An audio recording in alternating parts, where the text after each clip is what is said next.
I'm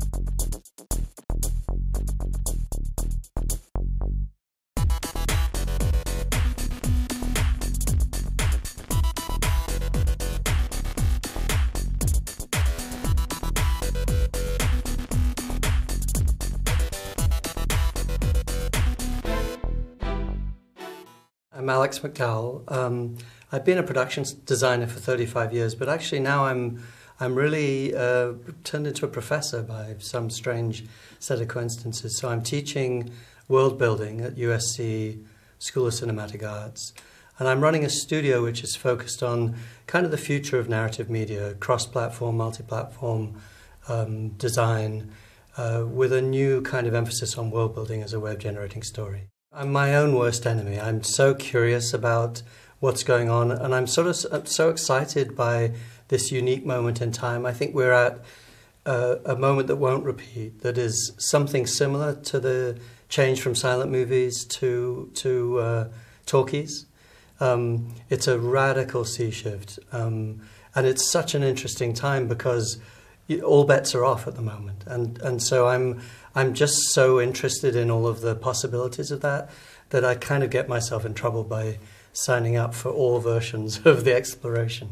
You know, I've been very lucky to work in a lot of different fields in narrative media, let's say, from film, well, really from music videos to commercials to film to animation and even live theatre, and now in sort of interactive media space. And really my large observation is that there's no real difference between any of them. That the technology at our fingertips now is enabling us to move sort of freely through all of those media spaces. So my focus really since Minority Report, when I was given the opportunity to see a really different way of designing for media, for a film, but in a way that was going to have a very different impact on everything from the workflow to the content, is that that we need to look at the possibilities of generating stories and story spaces that can distribute across all of these different media, and really try and eliminate these ideas of the silo. So the semantics, you know, it's so interesting when you have a conversation, for example, with someone like Christofaria, who is right in the middle of this space, where there's absolutely no difference for him between an animation production development and a live action production development. For me, at the front end, my focus has been on world building because there needed to be a different way of describing the opportunity to design and create the front end for a kind of production pipeline that could be distributed across all sorts of media, where a single script, for example, isn't really going to cut it. It doesn't work to write a film script that also has to be considered as a story space for interactive media that requires, you know, say 16 hours of content where film requires 90 minutes. So how do you think differently about media space, narrative media space, as a single kind of holistic opportunity to generate new kinds of stories? And that's my focus in industry, and that's my focus in academia now.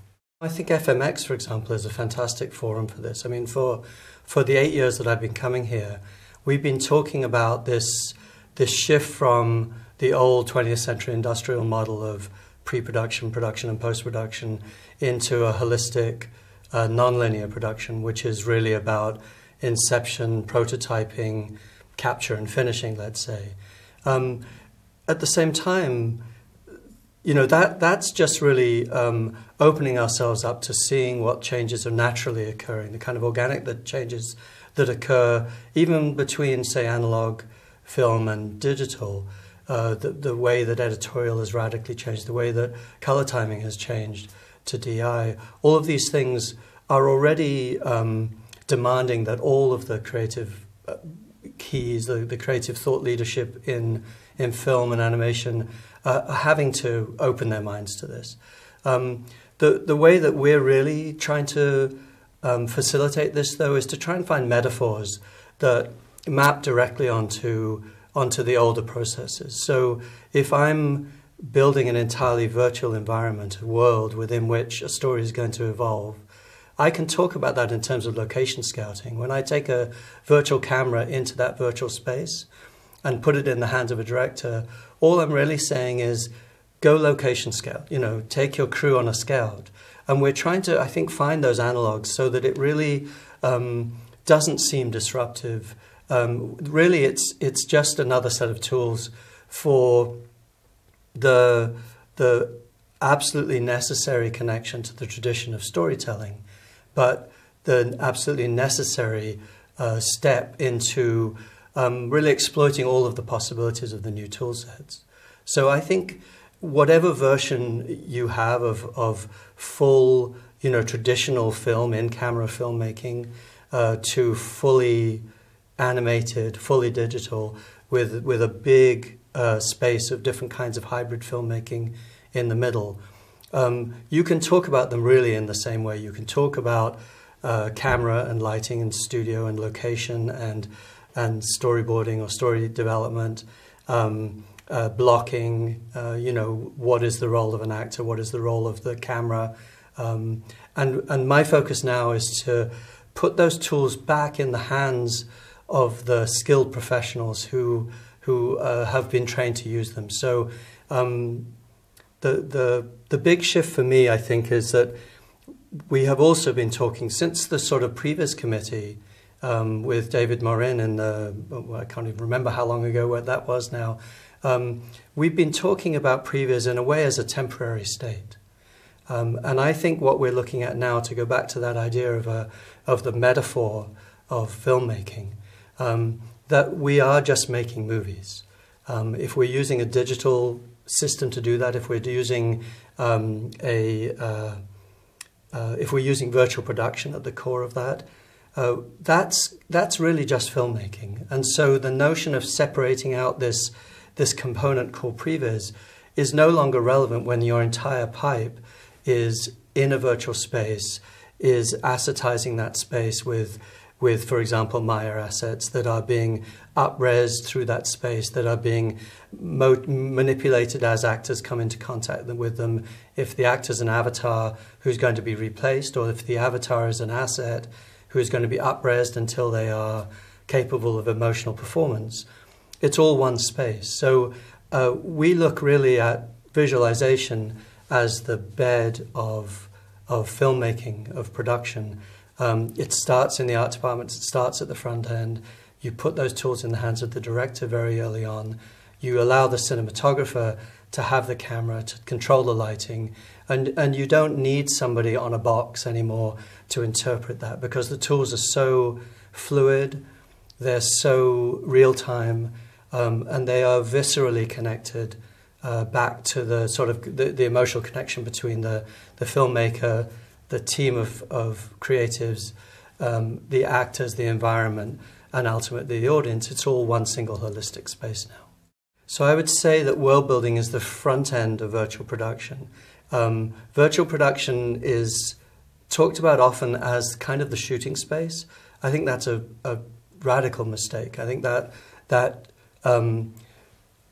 disrupts all of the possibilities and the capabilities and the need for pre-production to be the foundation, the grounding, and the origination space for shooting.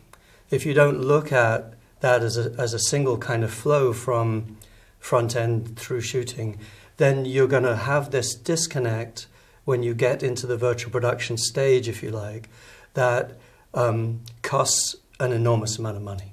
So in the most practical terms, you have to think about virtual production from day one of inception. The very moment that you start thinking, ideating and connecting the story intent to the environment and to the characters, you're in virtual production. You just start with design, as you always would have done, and you move those assets through design. You make them. You move those assets through design into the virtual production space, and then they become up-resed and ultimately become the assets of the film, or they become combined with, the set extension of live action, let's say.